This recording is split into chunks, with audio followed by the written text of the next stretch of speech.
Hi beautiful people, welcome back to my YouTube channel. This is me guys, with Sanu and you are watching Sun Non-Stop. तो guys दोबारा से एक नई video लेकर आ चुकी हूँ। आज की जो हमारी वीडियो है 77th रिपब्लिक डे इंडिया के अंदर सेलिब्रेट किया गया और परेड जो थी यार बहुत कमाल की, बहुत अच्छी थी और आप सबको जो है बहुत बहुत मुबारक हो 77th रिपब्लिक डे। जितने भी इंडियंस जो है वो वीडियो देख रहे हैं कमेंट सेक्शन के अंदर जरूर जो है वो उनको अगर आप पाकिस्तान से देख रहे हैं तो जरूर इंडियंस को जो है वो आपको विश करना चाहिए। तो खैर फटाफट से देखते हैं, लाइक करना, सब्सक्राइब करना, दोस्तों के साथ इस वीडियो को शेयर करना। और आज की जो हमारी वीडियो का टॉपिक है पाकिस्तान के अंदर जो है वो लोग क्या जब उन्होंने इंडियन परेड रिपब्लिक डे पे देखी ना तो उनका रिएक्शन क्या है पाकिस्तानी लोगों का इस परेड को देख के, वो हम लोग देखेंगे कि वो इस चीज को किस तरह से जो है वो लेते हैं कि भाई उनके पास पैसा बहुत है। डिफेंस सिस्टम जो उन्होंने शो केस कर दिया ना उसके अंदर, मैं कहती हूँ वैसा कभी कोई नहीं और कर सकता। तो खैर फटाफट से वीडियो के अंदर चल के देखते हैं।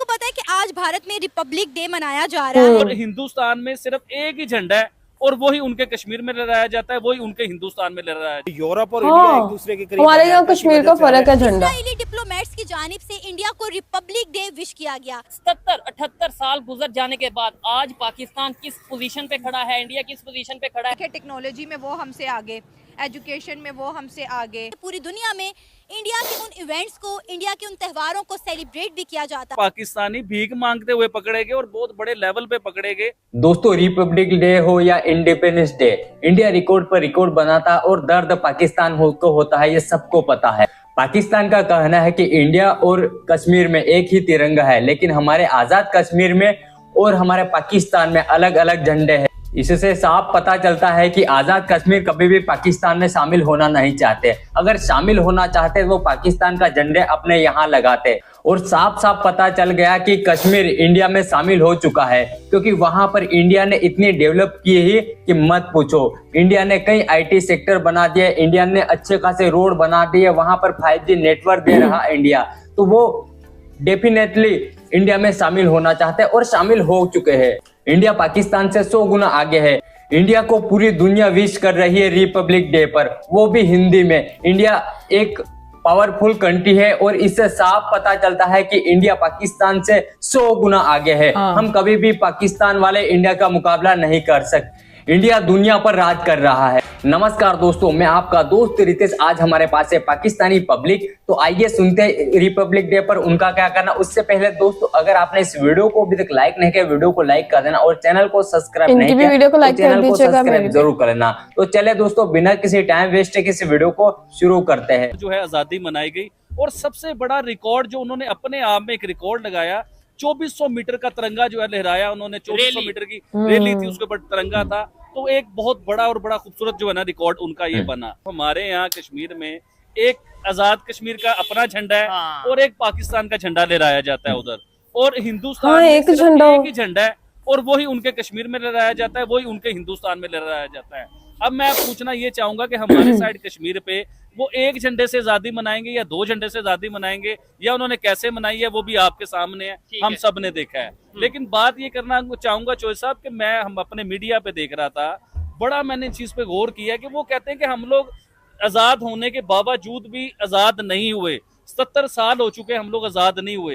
ये बहुत बड़ा सवालिया निशान है चौधरी साहब, इस पे गौर करने की बात है। और ये हमारे मेन स्ट्रीम मीडिया के सीनियर जर्नलिस्ट ये बातें कर रहे थे। पाकिस्तान 70 साल गुजर जाने के बावजूद भी आजाद लोग आपको पता है कि आज भारत में रिपब्लिक डे मनाया जा रहा है और इसराइल के डिप्लोमेट्स ने जो है वो इंडिया को रिपब्लिक डे विश किया है। इवन के हिंदी बोलकर, हिंदी जुबान में इंडिया को विश किया है। क्या कहेंगे आप, इंडिया का जब भी कोई इवेंट होता है, ये जब भी कोई इस तरह का त्योहार आता है, पूरी दुनिया से ना सिर्फ इंडिया को विशेस आती हैं बल्कि पूरी दुनिया में उस दिन को, उस त्योहार को सेलिब्रेट भी किया जाता है, लेकिन पाकिस्तान को कोई बॉदर ही नहीं करता।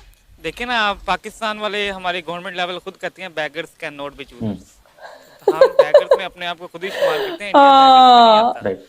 इंडिया के 75 वो जब बहुत बड़ी बात कर दी है, उन्होंने इलेक्ट्रॉनिक कार इजाद की थी और हमने एक ट्रेन चला दी थी पाकिस्तान से खैबर तक। हमारी ये ट्रेन है। आप खुद ये चीज़ का मुआयजा करें कि हमारी वो इन्वेंशन और उनकी इन्वेंशन कहाँ तक जा रही है। हम अभी तक साल हो गया सलाब से नहीं निकले और उनके इस तरह के कितने हुए हैं मिसहैप्स वगैरह हुए हैं, उन्हें कोई उनकी इकॉनमी दोबारा स्टैंड हो गई। हम हमारी इकॉनमी किधर की किधर जा रही है। अब उनको सलूट है इंडियन को, भाई वो हर चीज़ पे अपने मेयार पे पूरे उतरते हैं। जो भी वो काम करते हैं अपने कोल फेल में उनके तजाद नहीं है, ठीक है।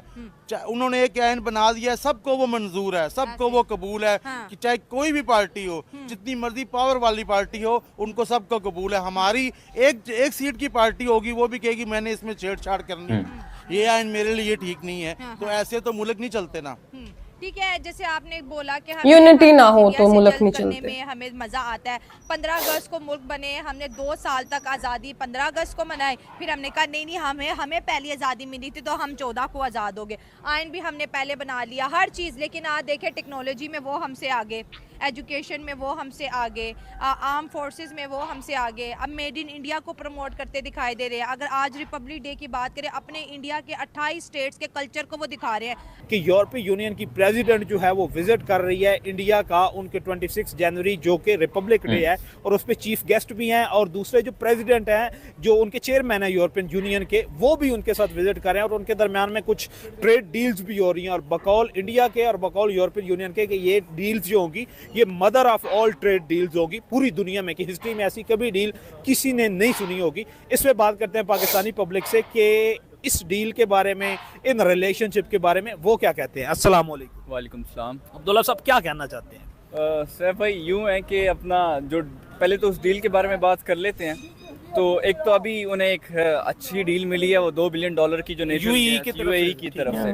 और इनके दरमियान मैंने सुना था कोई अंडर वाटर बुलेट ट्रेन भी ये बना रहे हैं कि जिससे ऑन अराइवल वीजा भी चल रहा है, और उसमें मेरे ख्याल में ये 2 घंटों में यूएई पहुंच जाया करेगी। हमें इंडियंस क्यों हैं? इंडिया की डिप्लोमेसी अमेरिका के अलावा बाकी सबसे अच्छी चल रही है। तौर पे आजाद नहीं हुए हम, माशी तौर पे आजाद नहीं हुए हम, गुर्बत के तौर पे आजाद नहीं हुए। अब देखें हमारे साथ नेबर जो है इंडिया, उन्होंने 77 साल में सिर्फ अचीवमेंट की है, उन्होंने कामयाबी की है, वो अपने आप को कामयाब किया है लेवल पे ले। अभी आप प्राइम मिनिस्टर नरेंद्र मोदी साहब की जो एक स्पीच थी, वो भी एक रिकॉर्ड बन गया है कि इंडिया की हिस्ट्री में कोई प्राइम मिनिस्टर ने इतनी लंबी स्पीच की। और इतनी अच्छा, इससे पहले जो रिकॉर्ड था ना लंबी स्पीच का, ये भी नरेंद्र मोदी साहब का रिकॉर्ड था। उन्होंने अपना ही रिकॉर्ड तोड़ा और बहुत बड़ी स्पीच की उन्होंने। इतना लॉन्ग खड़े होकर लाइव स्पीच करना, ये भी कोई छोटी बात नहीं। लेकिन उसमें मैंने भी वो स्पीच सुनी थी, थोड़ी बहुत सुनी है, ज्यादा नहीं, सारी मैंने तो नहीं सुनी। उसमें एक चीज उन्होंने स्टेटमेंट दी है अपने अल्फाज में, जो कि मैं अपनी वर्डिंग में भी बता रहा हूँ। उन्होंने बोला है कि दुनिया के किसी कंट्री को इंडिया से घबराने की जरूरत नहीं है, उन्होंने सिक्योर इतना कर दिया, कर ले, किसी का नुकसान नहीं करता हूँ आपको।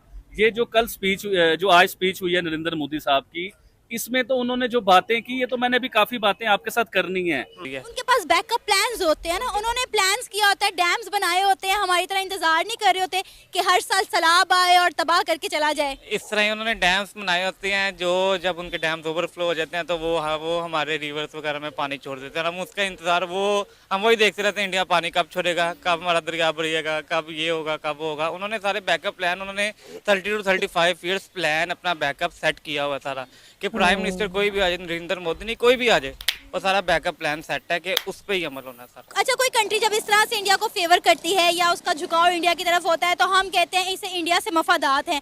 अब इसराइल ने जिस तरह से इंडिया को विश किया है, तो क्या इसराइल के भी कोई मफादात हैं इंडिया की तरफ? नहीं, इंडिया के साथ इसराइल के या किसी भी मुल्क के मफादात नहीं है। चीज़ जो बेस करती है वो इकॉनमी पे बेस करती है। हमारी इकॉनमी और इंडिया की इकॉनमी में बहुत ज़्यादा डिफरेंस है। और सेकंड जो आप बात कर रहे हैं, पूरी दुनिया में इंडिया का यौम आज़ादी या कोई भी रिपब्लिक डे मनाया जा रहा है। अगर हम अपने कल्चर की बात करें तो ऐसा कोई नेशनल या इंटरनेशनल लेवल पे हम कोई इवेंट ही नहीं रख पाते जिसे हम दुनिया को बता सके कि यार ये पाकिस्तान का कल्चर है, ये हमारी मिलिट्री पावर है, ये हमारी टेक्नोलॉजी है, या इस साल हमने ये बनाया है। कुछ भी नहीं। देखिए, मेरी तकरीबन 49 ईयर ओल्ड हूँ मैं, 49 साल मेरी उम्र है और 40 साल से मुझे होश है। अच्छा। मैं ये यौम जमहूरिया 23 मार्च देख रहा हूँ, ठीक है। जब तक ज़ियाउल हक बनाता था ना 23 मार्च, तो वो रावलपिंडी में मनाते थे। उस टाइम इस्लामाबाद में इतना नहीं था, ठीक है। और वो एक स्टेडियम में मनाया जाता था और पूरा कल्चर ही दिखाया जाता था। उस टाइम तो जहाज़ वगैरह दिखाए नहीं जाते थे, बस कुछ 2-4 टैंक दिखाए जाते थे। बकाया सिंध का टैब्लू आता था, मतलब कि फाटा के आते थे, बलूचिस्तान का, पंजाब का। और ज़्यादातर बच्चे हम यही देखते थे कि वो पाकिस्तान नगमे गाए जाते थे और अपनी सकाफत ही ज़्यादा दिखाई जाती थी। और पूरी दुनिया से लोग आते थे और वो आके तकरीब देखते थे। क्योंकि अमेरिका के साथ पाकिस्तान की काफी अच्छी चल रही है। पाकिस्तान की शुरू से ही अमेरिका से एक अलाइनमेंट रही है, हमेशा से पाकिस्तान उससे बनाना चाहता रहा है। ठीक है, तो ये लियाकत अली खान के दौर की है मेरे ख्याल में, जब उन्होंने रशिया को छोड़ के अमेरिका का विजिट किया। वो नहीं, उसके फिर बाद में भी इस तरह की है ना कि पाकिस्तान ने सोवियत यूनियन जब हाँ, तब भी तोड़ा अमेरिका था। ने अमेरिका का साथ दिया, अमेरिका ने पाकिस्तान का साथ दिया, तो उस टाइम से वो ग्राउंड में चलते आ रहे हैं बैकग्राउंड इसके। मींस के हम ये कह सकते हैं कि पाकिस्तान की पॉलिटिकल फोर्सेस के अमेरिका के साथ डिफरेंसेस तो चल सकते हैं, लेकिन रावलपिंडी के और पेंटागन के जो है वो रिलेशन कभी भी खराब नहीं होते। नहीं, उसको तो चले एक फायदा भी हो रहा है ना हमें। हाँ, ये है फायदा भी पाकिस्तान को हो रहा है, तो अच्छी बात है कि डिप्लोमेसी तो एक मैं और बात करा दूं कि पाकिस्तान की मिलिट्री जितनी स्ट्रांग हुई थी ज़ियाउल हक के दौर में, उस वक्त मेरे वाले साहब आर्मी थे, वो बताते थे कि हमारे पास पंप वाली गाड़ियां होती थी, और जब सोवियत यूनियन ने इन्वेड किया और उसके बाद हमें जदीद आलात मिले, जदीद गाड़ियां जो वो मिली, और उस वक्त हमारी मिलिट्री जो स्ट्रांग हुई थी, और जिस तरह हम लोगों ने अमेरिकन मिलिट्री को यूज किया। हिंदुस्तान बहुत आगे जा रहा है, लेकिन उससे हमारे नेबर्स को या पूरी दुनिया को इस चीज को लेकर परेशान होने की जरूरत नहीं है कि हम जंग करेंगे किसी मुल्क के साथ या जंग को बीच में लेके आएंगे। देखिए, कामयाब जो मुल्क होता है ना, वो जंगे नहीं करता, वो अपने मुल्क में जंगे मुसल्लत नहीं करता या दूसरे किसी कंट्री की जंगों को अपने मुल्क में नहीं आता। ये तो सही है। उनका विजन ये है कि अपने मुल्क को कामयाबी लेके जाना, अपने मुल्क को कामयाब करना, डेवलपमेंट करना और हर चीज में आगे ले। अभी देखिए ना कि इंडिया IT में कहाँ जाता है, इंडिया चांद पे भी बैठता है, यानी कि इंडिया ने तरक्की ही की है, सिर्फ अपने मुल्क के लिए कामयाबियां लिखी है। नहीं आबिद भाई, उधर भी बहुत से इश्यूज हैं, ये तो देखने वाले भी मतलब मेरी इस बात से एग्री करें या डिसएग्री कमेंट बॉक्स में बताएंगे। उधर भी नो डाउट जॉब्स को लेके बहुत इशू हैं उधर। इसके अलावा अगर हम बात करें करप्शन वहाँ पे भी होती होगी, वहाँ पे भी उस लेवल पे करप्शन नहीं ना होती जैसे इधर होती है। ओवरऑल देखें। अच्छा, एक चीज में यहाँ पे आबिद भाई मैं कहना, मैं मुझे एक बात है वो मैं करना चाहूंगा। देखिए, इंडिया के साथ हम कंपेयर करते हैं, हर चीज में कंपेयर करते हैं, लेकिन कंपैरिजन तो मैंने पहले भी बताया था कि हमारा उनके साथ बनता नहीं है। तो उसमें उनकी पब्लिक की रेशो और हमारी पब्लिक की रेशो में बहुत ज़्यादा डिफरेंस है।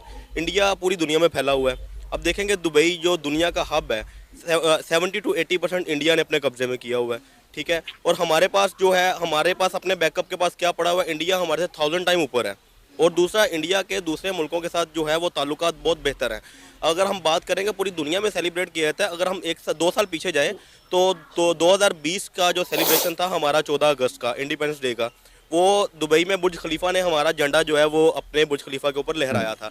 और उसके बाद अगर हम बात करें 2022 की, तो हुकूमत चेंज हुई, ताल्लुकात ख़राब हुए। आप जानते हैं कि अगर हमारे हुक्मरान नहीं आएंगे, हम लोग बेगर्स हैं, हम लोग भिखारी हैं, तो भिखारियों को कौन पूछेगा? आप भिखारी को पूछेंगे? कभी नहीं पूछेंगे। मैं पूछूंगा? कभी भी नहीं पूछेंगे। आप कभी भी किसी भिखारी के साथ ताल्लुक नहीं बना सकते, और ऐसे ही दुनिया कभी भी किसी भिखारी मुल्क के साथ ताल्लुक नहीं बना सकती। जब आप किसी के साथ जाकर मीटिंग के लिए जाएंगे तो उसके पास जाके हाथ ही फैलाएंगे तो आपको कोई भी जो है बॉदर नहीं करेगा। और उसके बाद इंडिया ने वो परेड जो है ना सड़क पे ले गए, और इनको परेड करता है, इन्होंने उसका देखा देखी इस्लामाबाद छोटी सी जगह पे परेड शुरू कर दी, ठीक है। वो अब वहाँ से भी शिफ्ट हो गई, अब और भी पीछे आ गई है, ठीक है। अब इनके पास तो देखें, जो लोग अवाम में होते हैं, जो नुमाइंदे अवाम में होते हैं, उन्हीं को सकाफत का पता होता है। ये लोग अवाम में है ही नहीं। इनको क्या पता किस गांव में क्या बन रहा है, किस गांव में कौन सा कपड़ा पहना जा रहा है, किस शहर में की क्या सकाफत है, इनको क्या पता है। एक ज़ियाउल हक था, उसको 2-4 शहरों का पता था कि गुजरांवाले की मिठाई अच्छी है, फज्जे के पाए अच्छे हैं, ठीक है। इनको क्या पता है कि हर शहर, यकीन करें पाकिस्तान के अगर 50 शहर हैं तो 50 शहरों की कुछ खास बात है। 50 शहरों की हर शहर की कोई बात है, और इन पॉलिटिक्स को नहीं पता। लेकिन अगर इंडिया की बात करें, 28 स्टेट है, 28 स्टेट के जो है वो झांकियां बनाई जाती है, कल्चर बताया जाता है। किसी स्टेट में जी कपास बहुत अच्छी है तो किसी स्टेट में गंदम बड़ी अच्छी है और उनके इंस्ट्रूमेंट जो थे उनको यूज किया था। वो फैज हमीद थे ना, उनका मैंने एक दफ़ा सुना तो उन्होंने कहा कि एक दफ़ा अमेरिका को एक दिन ये पता चलेगा कि पाकिस्तान ने ISI ने अमेरिका को अमेरिका की मदद से हरा दिया। अमेरिका के साथ मिलके अमेरिका को शिकस्त दिया। बिल्कुल ऐसे ही है। तो उसमें नहीं, अमेरिका को काफी फायदा भी हुआ। आज अगर सोवियत टूटे तो पाकिस्तान ने तोड़ा, ISI ने तोड़ा। बिल्कुल, इसमें कोई शक। वो मुजाहिदीन थे और वो पाकिस्तान था जिसने, उस वक्त वो मुजाहिदीन अमेरिका के गेस्ट होते थे, फ्रीडम फाइटर। ऐसे ही है, और पाकिस्तान उन्हें ट्रेन किया करता था। खैर, बात यह है कि वो जो डील की बात है, तो दरअसल वो अकेली नहीं आ रही ना। किसी एक मुल्क का जो प्रेसिडेंट होता है, जब वो जाता है तो सिर्फ अपने मुल्क की डील करता है। वो पूरे यूरोपियन यूनियन की प्रेसिडेंट है, 27 कंट्रीज की। हाँ जी, वो जा रही है और उसने डील करनी है, तो जाहिर है उसने कहा है कि वो मदर ऑफ ऑल डील्स है, तो जिसका फायदा इंडिया को काफी होगा। फायदा तो और वो वैसे भी एक इमर्जिंग इकोनॉमी है, स्ट्रॉन्गेस्ट, तो इस टाइम वो फोर्थ स्ट्रॉन्गेस्ट इकोनॉमी बनती जा रही है।